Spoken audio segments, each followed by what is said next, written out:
frénétiquement les articles sur internet du type « Dites-moi, c'est bien un PN ?» et ce que j'y trouve me laisse sans voix. J'ai lu également les ouvrages « Les pervers narcissiques et pourquoi m'as-tu abandonné » de Jean-Charles Bouchou.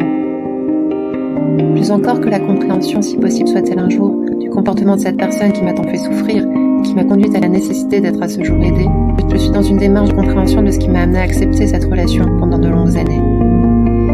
Les témoignages divers sur le sujet des violences psychologiques, et notamment au sein même d'un couple, sont saisissants de réalité et de similitude avec ce que j'ai pu vivre. D'autres semblent faire le lien entre le fonctionnement de certains hauts potentiels et les violences subies.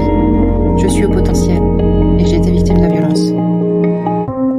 Je crois comprendre à ce jour certaines choses, non pas sur lui, mais sur moi, à ces questions récurrentes. Pourquoi moi? Pourquoi ai-je permis cela? Pourquoi suis-je dans une grande difficulté de reconstruction? Je commence grâce à la violence que je me fais chaque jour pour faire un pas après l'autre, à regagner, peu à peu, en lucidité. Je pense avoir un degré de tolérance trop élevé à la violence quelle qu'elle soit. Mon côté rebelle et téméraire vient du climat de violence dans lequel j'ai évolué plus petite. Les gifles de ma mère, les coups de mon père, les griffures et tirages de tignasse de mes frères et sœurs ont forgé une carapace extérieure qui m'a permis de montrer une femme qui n'a pas peur.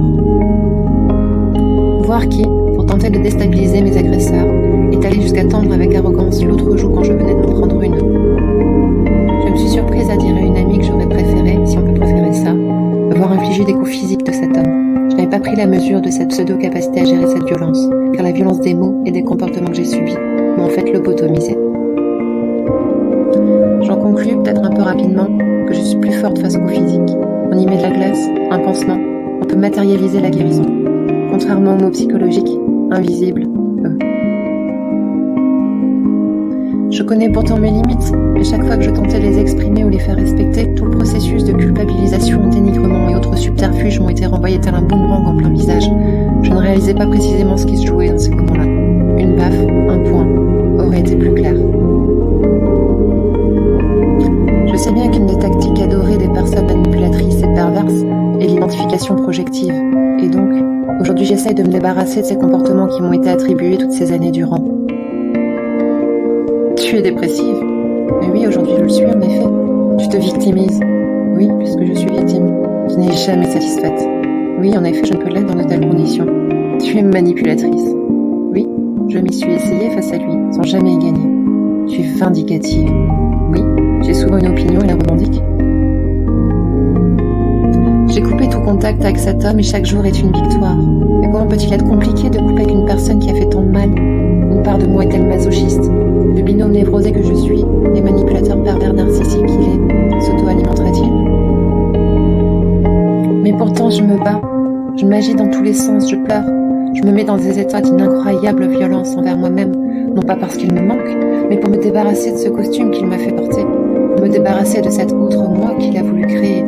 Je sais que je ne suis pas tout cela et pourtant, je dois lutter pour enlever cette moi. J'ai compris que je ne veux pas me supprimer, c'est terrible d'y avoir songé, et pourtant. Je veux, de toutes les forces qui me restent, que cette souffrance cesse. Dans des moments de crise, toute angoisse vide, je me retrouve sans repère dans un tourbillon infernal de pensées et d'émotions que je n'avais jusqu'alors jamais connues. Oui, c'est là que je me suis dit, vite, il y a urgence. Pour arrêter d'avoir ces ressentis, il me faudrait disparaître. Et paradoxalement, j'ai hâte, mais hâte de vivre ou revivre, loin de lui, loin de sa famille, loin des mensonges, loin de ses amis, tous hypnotisés par sa folie, enrobés de miel et de sourires complaisants. J'ai beaucoup d'amour et de tendresse à offrir, et plus que d'en recevoir, j'ai envie d'en donner, un jour peut-être, à un homme qui appréciera de recevoir. La vérité, ma vérité, c'est que dans cette relation j'ai donné sans compter. Et non pas que je n'ai rien eu en retour, car il a su me couvrir de tendresse à certains moments, lui n'a rien pris. C'est un puits émotionnel sans fond, ce genre de relation, dans laquelle on donne son affection et son amour à une personne qui ne peut pas l'accepter. Un puits sans fond, c'est bien ça. Il en demandait toujours plus, et plus j'essayais de donner, plus je m'épuisais, car cela ne suffisait jamais. Le plus beau dans une relation amoureuse, je crois, c'est de partager ses sentiments et savoir que sa moitié s'en ressent d'autant plus épanouie. Enfin, ça doit y ressembler. Je ne sais plus trop en fait. Avec un peu de recul, je me rends compte que plus je me suis engagée dans la relation, plus son comportement a dégénéré. Exactement là où, normalement, le couple est censé se solidifier et construire. Je réalise que de toute manière, tout ceci était voué à l'échec. Je me disais que je n'aurais sans doute pas mieux que rien finalement, rien. Rien d'autre que de la souffrance, des mensonges, de l'épuisement à en oublier qui j'étais. Rien de sincère, jamais, des tiraillements quotidiens entre mes valeurs, mes limites et les siennes. Mais quelle idiote! C'est pas rien, quand même. Mais je suis aussi consciente qu'il est en souffrance, et mon empathie m'empêche instinctivement d'assister les bras ballants à la souffrance d'autrui. Et ça, il l'avait si bien compris. Mais je rends mes armes, je ne jouerai plus son jeu, je ne serai plus sa chose, son jouet. Je le laisse finalement face à sa vie, sa réalité telle qu'il a envie de la dessiner, tout en ayant conscience qu'il refera du mal. Tant pis.